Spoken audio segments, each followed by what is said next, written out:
If you want my body and you think I'm sexy, come on, sugar, let me know. Boom, boom, boom, boom, boom.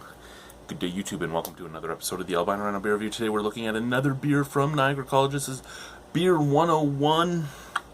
Their lesson in a can. So this is just going to show you exactly what this style should taste like, or at least a good definition of the style. So this is their Stout, and it is 5.5% alcohol by volume. Now let's read our lesson, shall we? Today's lesson is Stout, a popular black ale created in the early 1800s with increased alcohol and longevity. Imperial versions were developed for the Russian court as they could survive the journey to St. Petersburg. Bitterness from highly roasted barley and malt, some burnt black, giving distinctive flavor, dark brown to black in color, even opaque with dense creamy head. 4 to 6% ABV, made from pale malt, roasted, unmalted barley, and flaked barley. Aroma, coffee-like and grainy, very low to no hops. Flavors, roasted grain and coffee with a hint of dark bitter chocolate, creaminess from flaked barley. Mouthfeel, full and slightly sharp, but smooth and balanced with a low sense of carbonation.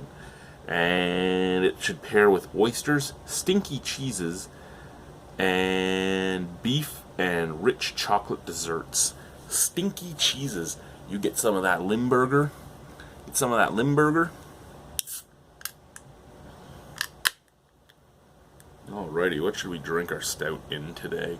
You know what? I'm going to use my vampire glass again. Oh shit, it came out of the straw.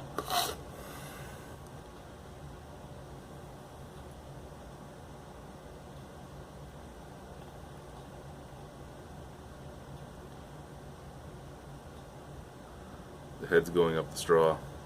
Look at that. That's actually pretty awesome. There's head in the straw, and there is head in the glass. That is awesome. Let me get down here. There you go. Look at that. Look at that. That is hysterical to me. Okay, so in the straw, this is actually pretty good for seeing colors. Out of the glass, it is black as black can be, but in the straw, it has that nice brownish red ambery color. A nice big foamy head, off-white, dark. That's what I love to smell, okay? There's a creaminess to that nose. There is burnt roasted malts, some burnt coffee, a little bit of baker's chocolate.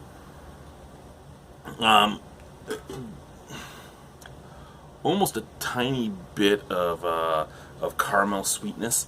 Now there is one scent in there that I don't like, and it kind of reminds me of ash.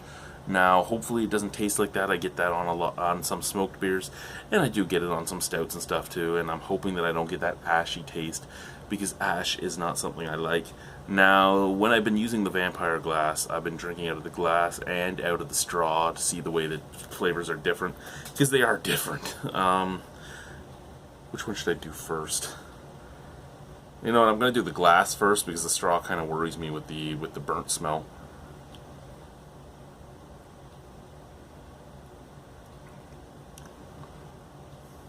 Okay. Okay.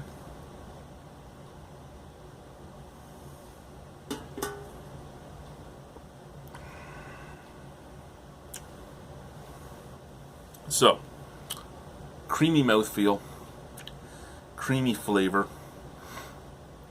There is some caramel, there is some chocolate, there is some coffee, a nice burnt coffee, but there is also an overpowering burnt taste, period. Like, say, you make kebabs on the barbecue, and you had too much kebab sticking out at one end, and it burnt down, and then as you're eating your kebab off, you get the taste of that. It just touches the back of your tongue, and you get that burnt wood taste. Yeah, it reminds me of that. It reminds me of eating like a chicken or or a beef, or even just a vegetarian kebab off the barbecue where I did not cover the whole stick and had a lot of it sticking out. It just reminds me of that. Now, out of the straw.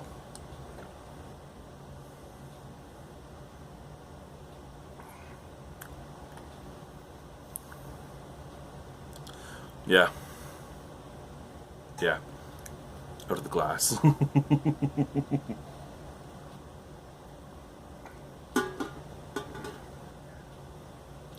Out of the glass, you're getting layers of flavor because you're getting the roast, and you're getting the toast, and you're getting the burnt, and you're getting the burnt wood, and the coffee, and the caramel, and the chocolate, and you're getting all of that when you drink it out of the glass.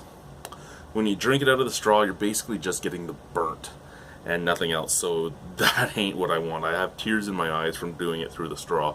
But when I'm drinking it out of the glass, a little too roasty toasty for me. But still a good beer. I've had a lot of stouts that have had these flavors, just different portions of them amplified and different portions of them simplified. Like this is the quintessential stout to me, flavor-wise. All the flavors are there, but I don't think it's this quintessential for me in the levels of the different flavors. Like I'm more like a little bit of the burnt roastiness stepped back a little bit, and more of the chocolate and coffee and caramel and molasses and other such darknesses in the beer more forefronted, where this is pretty much burnt heavy for me. Excuse me.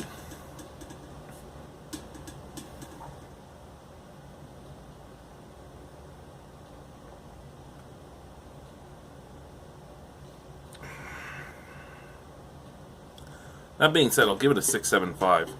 I just don't think I would buy it again, but it's a good beer. And for anyone that's never had a stout, it is a good beer to get you ready for the flavors that you could find in a stout. Now, it's $3.25 a bottle. Sorry, $3.25 a can. So therein lies your choice, right? It is a good beer to go out and buy just to try. But then, at the same time, is it as good as, say, buying a 4-pack of Bolshevik Bastard for $10? I personally don't think so. But some people will. I like Bolshevik Bastard more, but that's mostly because the flavors that I like more show up more in the Bolshevik Bastard than in this. But yeah, if you're anywhere near the college, this is a great beer to pick up if you're interested in a stout. If you've never had a stout before, or if the only stout you've ever had was Guinness, this is a good one to try. It is going to be very smoky, very roasty, very burnt. And I mean, that's not equivalent to every stout out there, because there are some amazing stouts out there that don't have a lot of that flavor. But this is the quintessential what you should expect out of a stout going into it. And then, well, what flavors you should expect. But again, the different variants of which flavors are more apparent and which ones are more subdued will be different with each stout. So thank you very much for watching. Have a wonderful evening. Goodbye.